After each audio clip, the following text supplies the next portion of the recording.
Welcome back to Friday Night Live on the Iowa Sports Connection Radio Network.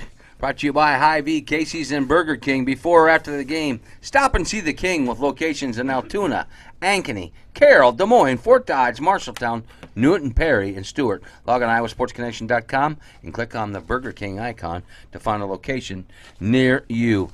Now let's go back to our conversation with Jason Eslinger.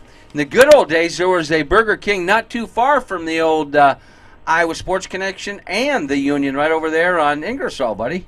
Yeah, it was, and I tell you, I've been there. I've been there a couple times, to say the least. So, and I still go to that building quite a bit. That's where I get my morning coffee. So at the now Caribou. So either way, it's a good location. So he's going the opposite direction, Mike. That's why he's never come down to our office. Yeah. He drives around us. He doesn't. Mike. Tony, it's going to happen. I promise. I don't know when, but I will get you. I will get you donuts some morning. I promise. Well, Jason, we're talking Class 1A regional basketball. Of course, the first round was last night, but all the teams that were expected to at least survive and advance to round one pretty much did last night. Let's move over to Region 5 where we left off, and Linville-Sully girls basketball, a lot of tradition there in Hawk Country, and they're going to be one of the teams definitely with a lot of potential in that regional. Yeah, I think they would be the favorite coming in, a state tournament qualifier last year, and had the unfortunate they had to play the number one seed right out of the gate. But they've quietly had a nice season. They're ranked 9th right now. They've got a really tough opponent though Tuesday night. A Montezuma team that played them tough earlier in the year. Montezuma's struggling maybe a little bit. Didn't finish probably as strong as they would have liked to have, I think, at the end of the year. But they got past that first round game with HLV and a nail biter, and I think they'll give Linville-Sully all they can handle on Tuesday night. And I think the winner of that will be the team that reaches the regional final on that bottom side of the Region 5 bracket. On the top side, a couple good teams here. I think Central City's quietly had a really nice season. I believe they're about 16-6, and they play a scrappy Springville squad. And North Tama, ranked 11th, would be the favorite to come out of there. They've got a tough game though on Saturday, tomorrow night, with Cedar Falls NU High.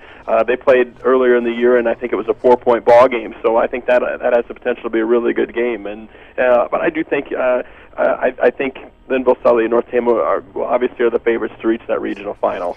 Well, in region number 6, one of the teams that thought a lot about last year, they were disappointed near the end, didn't get to the state tournament.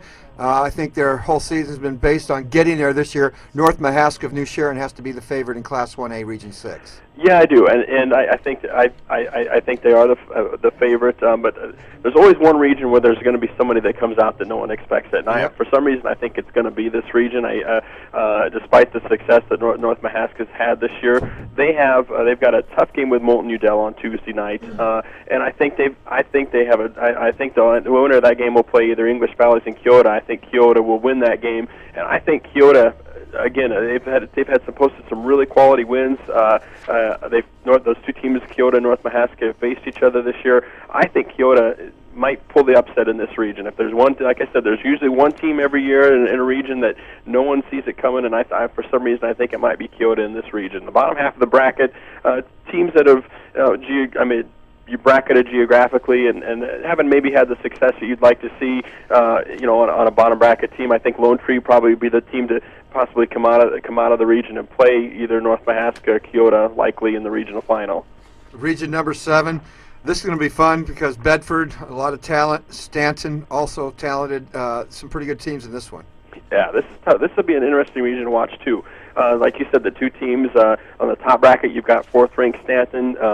A key team that's played really had an outstanding season, just the one loss to Sydney this year, and they played Bedford. I believe it was the first game of the year, and I believe it was a double overtime game that Stanton ended up winning. And these two teams also fought it out in the regional final for the state tournament berth in volleyball this year. Stanton obviously winning and reaching the 1A semifinals, and I think that experience that they had in volleyball is really going to help them as they go through the regional tournament. And I really think Stanton is the favorite to come out of this. And other teams to watch out for, Lamona's had a good season this year as well. And I think that Bedford East Union game might be a good game as well.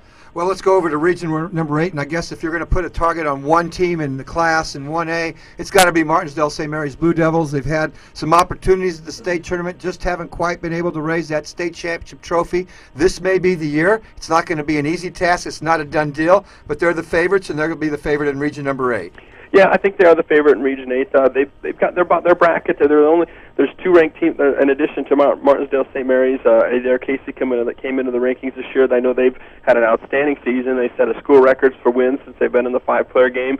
They've got a pesky Coon Rapids Bayard team that they play tomorrow night, and there's some upset potential there. Winner of that game will play a really tough Guthrie Center team, a team that plays up as far as the level of competition that they play, and they've quietly had a pretty steady season as well. And the winner of that game will likely face Martinsdale St. Mary on the 18th. In the regional semifinals. On the top side of the bracket, you've got the defending champs, Exira, now in with Elkhorn Kimballton. They face a pretty good CAM team. I believe those 2 teams split during the regular season, so I think that has the potential to be a really good ball game. And you've got Sydney, who reached the regional finals last year as well. So I think the potential for a really good regional semifinal there is on the top side of the bracket. So, but again, you have to look at Martinsdale St. Mary's as a pretty heavy favorite to come out of there. I think they're the team to beat in Class 1A this year, and would be my pick to win the 1A title. Well, Jason, we've talked about all 4 classes now. It's going to be fun. It's been a great season, a lot of outstanding achievements both individually, both teams winning their first conference titles in some areas like Montezuma. And you know what? How about Maggie Martin last night from West Central Valley at Stewart, the quad double?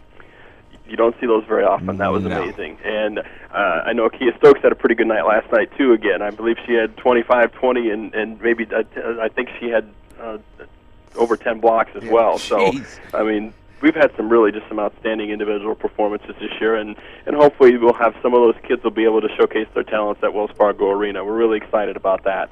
You know, the amazing thing, Jason, it seems like every year in this past decade and now and starting another decade, we keep talking about how the advancement of the girls' game and these athletes, and it baffles me every year, and then how many we're putting into the college ranks.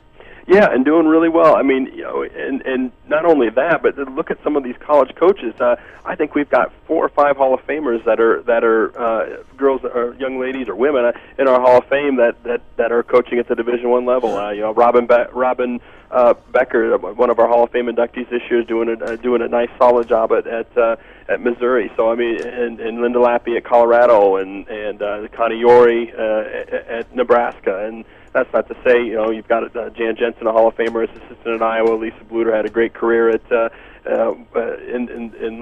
Marion, and so we've had some really outstanding basketball players that have gone on and really done well in the coaching ranks as well. We're really proud of that. And Gene Kling, what can you say about that gentleman? You know, over at Walk-On. He needs to quit wearing such flashy socks. I tell you what, though, they work. 900 and what? They're going on.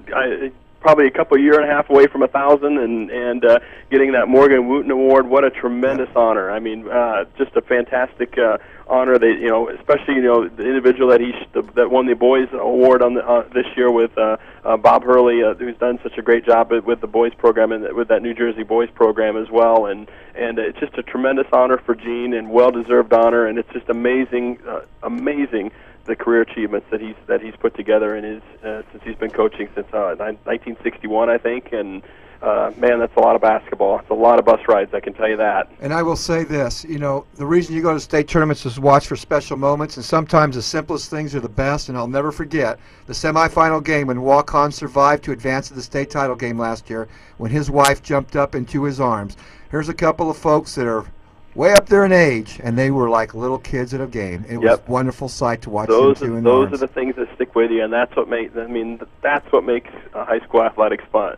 Or instances like that, and you know, watching Thad Street from Mount Air last year, coaching, just working so hard to get his girls to play so well, and you know, it's just those are the things, you know, from my standpoint, that are so fun to watch. And obviously it's such a great thing for the kids, and memories that you make forever, and that's what's fun about March. It's just, you never know what's going to happen, and just really brings out the best in kids. Well, we look forward to seeing you down there, Jason.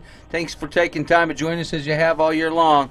And now it's the postseason, and it's for all the marbles. We look forward to seeing you down at Wells Fargo Arena. Look forward to it too, guys. Have a good night. Jason Eslinger, Iowa Girls Athletic Union, and of course, does a superb job. He's the information director. We'll be back here on Friday Night Live on the Iowa Sports Connection radio and television radio network.